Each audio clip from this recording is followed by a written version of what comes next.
ดีครับมื้อนี้เดินทางมาทางไอ้เขื่อนลำเปาวก็เลยมาสะพานเทพสุดาครับมาจากสหัสขันธ์อันนี้เป็นบรรยากาศก่อนจะขึ้นสะพานเทพสุดาสะพานนี่บ่สะพานยางยาวเลยบรรยากาศดีครับเพราะว่าเป็นเขื่อนเป็นวิวเขื่อนเดี๋ยวผมสิไปจอดฟังคุณกับสิป้ายางขึ้นสะพานสิป้ายางขึ้นไปชมวิวเรื่องสะพานก็ฟังนี่คือว่ามันทางขึ้นสะพานมันที่อยู่ไกลนะครับยางไปอีกเกือบครึ่งกิโล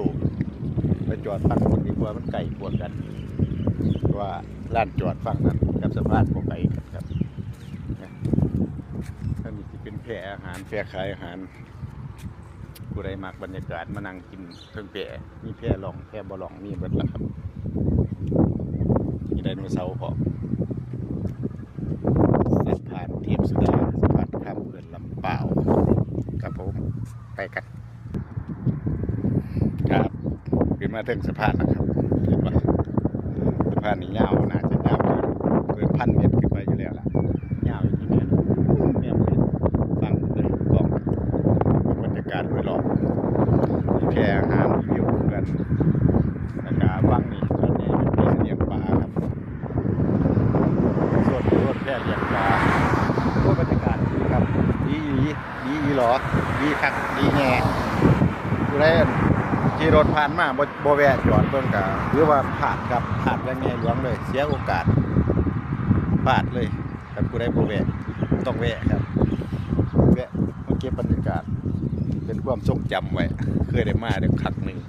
แต่ว่าผมก็มาบ่อยแต่ว่าผมบ่ได้ลงมาจอดเก็บบรรยากาศแนวนี้เพราะว่าบางเทื่อมันก็เลย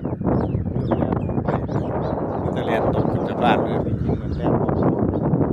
มันจะมีหม่องจอดรถมีหม่องกินอาหารเป็นประเด็นในเสาร์ที่ไทยเสาร์ที่แรกผมมาสิขับไปจอดฟังคุณนะครับไปยางขึ้นสะพานมาพอดีผมยางมาผมมาเห็นบันไดขึ้นพอดีเป็นบันไดทางขึ้นผมก็ได้ขึ้นบันไดนี่มาเลยนะไม่ต้องข้ามฟังเอารถจอดไปลานจอดนั่นแหละ